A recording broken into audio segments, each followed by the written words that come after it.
you mentioned, in this Brazil situation, the hospital reality that they basically just kind of, gave fluids and so forth. I've been thinking about, the hospital situation here in the US, because what is the generally accepted protocol? I've heard it isn't a good one. So maybe I'll get you to talk a little bit about that. Yeah. It's hard to just keep talking about the failures of our system, but it's a system that's failed because it's a corrupt system. And I already have talked about what they've done to early treatment. And when you turn your attention, you look at the hospital, it's again explained by cost. Everything that's in play, with the exception of dexamethasone, is a high cost, high profit item. That's what's in play. And so let's talk about what that is.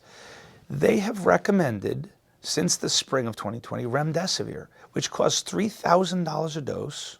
They give it IV infusion over 5 days, and they did it based on a study which purportedly showed a small reduction in the length of hospitalization.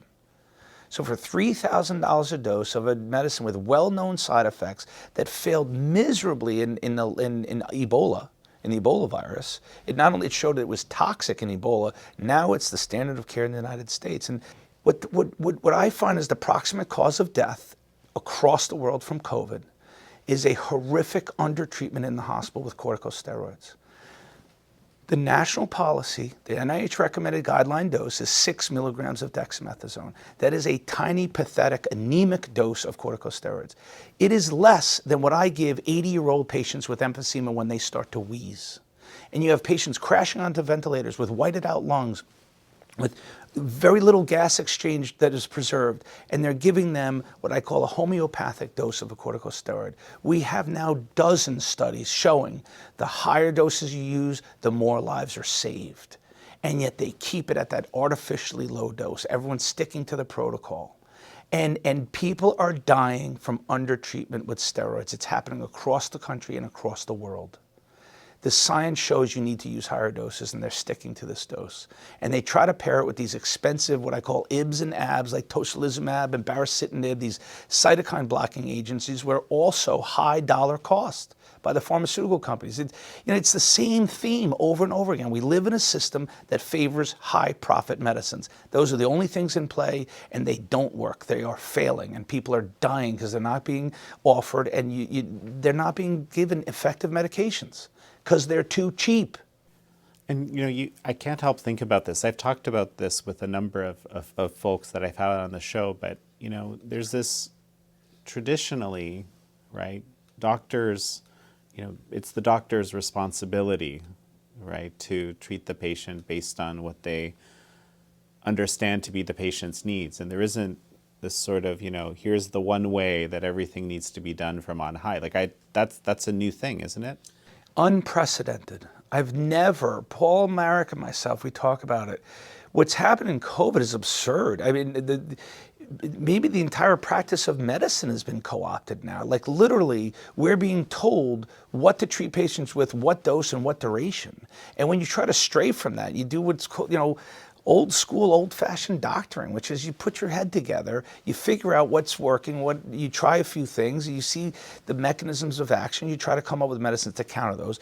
Anytime you stray from this almost totalitarian protocols, right, that the hospitals are being paid to give, right, they're getting bonuses for using these protocols, your career ends or your job ends. Like I had to leave my hospital in order to take care of patients. I refused to take care of patients without being able to take care of them. Paul Marik's career ended because they literally restricted his use of a number of repurposed drugs. They outlawed the use of his expert. And by the way, he is essentially probably one of the top world experts in the therapeutics around COVID. He's more well-read, more studied, more experienced on treating COVID than almost anyone. And his protocol gets outlawed from a hospital in view of the entire public. Why there's not an outrage or a revolt? I mean, yes, some newspapers covered it, but literally this is what's happening. They're literally they're not only restricting medicines, but they're restricting physicians. And that march that we're going to tomorrow, it's not just about vaccine mandates. It's about all the restrictions and loss of our freedoms. It's about the loss of autonomy of our physicians, the restriction to life-saving, effective, low-cost medicines. I mean, it's unprecedented. I've never, ever been told in my entire career that I can't use a medicine. The only time I think I've been restricted to use intravenous Tylenol because it's extremely expensive. So they put you had to get special permission to use it. But other than that, I've never been restricted to use any medicine that I thought would help my patient. So, I mean, can I add one thing? Yeah, please. Across the country, ivermectin, one of the literally safest medicines known to man, ivermectin throughout the country is removed from the formulary of almost all the hospitals. Any hospitalized patient, none of the doctors can use ivermectin. It happened to me while I was working for a hospital. I worked for a hospital, and the CDC, when they started their propaganda campaign against ivermectin, the CDC sent out a threatening memo saying that people were getting poisoned and dying of overdoses. That memo was quickly debunked. The data supporting that memo is actually vanished. It was overstated and it was hyperbole, but yet the message was heard. The message was heard by the nation's hospitals, physicians, and pharmacists. The hospitals started removing it from formularies, and the pharmacists stopped filling.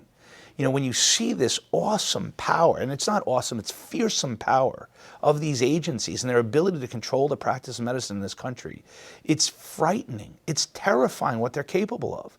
With that one single memo, do you know how many thousands of people died because of the loss of the ability to get ivermectin? I suddenly started calling pharmacists, and I had pharmacists in my face telling me that they won't fill it, and that the FDA doesn't approve it. It's absurd. The CDC actually, in their memo, stated that the FDA has not approved ivermectin for COVID. That is a misleading statement, deliberately misleading statement. Number one, the FDA doesn't have to approve it going forward. We don't need the FDA for anything. It's called off-label prescribing. It's generally championed, and it's a very common practice in the system. It's fully legal, and it's even encouraged when you don't have an effective medicine.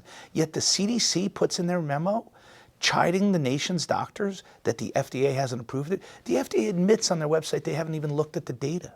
No one's going to pay for them to approve it. There's no money behind ivermectin. And so, it's so open and unsubtle what they're doing. And that's all I do is go around and talk about it, because I'm trying to call attention to the absolute, pervasive corruption in the conduct of this war on COVID. We're being hampered and handcuffed. And if we had the freedom to treat this, man, this would have been in the rearview mirror a long time ago. It would have been gone in 2020. Once everyone knew that hydroxychloroquine worked, and then ivermectin and any number of compounds worked, and they were in mass deployment throughout the country, you wouldn't have all this fear-mongering and all this societal disruptions. It would have become what it is, which is a treatable disease. This is a highly treatable disease. I'm just thinking back to this story that as I was preparing for the interview, I found a kind of popular story on the Epoch Times, a website. Basically, the headline is "Wife Stands Off with Hospital to Keep Her Husband Alive and Wins." The Ann and Scott Quiner, I think you say. Are you familiar with the case? Yes, I'm familiar with that case, and many of the many dozens now cases of, in particular, the work of one lawyer who has successfully won most of the cases. And I have to tell you, as a physician, I don't want to be in the position of treating a patient and having a lawyer tell me to use a medication that I don't believe works. But there's a simple solution how to avoid that situation, is you read. Physicians of the world, pick up a book and read. Look at the studies. Look at, you can convince yourself it's working. So I don't want to champion the idea that a lawyer or a family should use the courts to direct the care of their patient.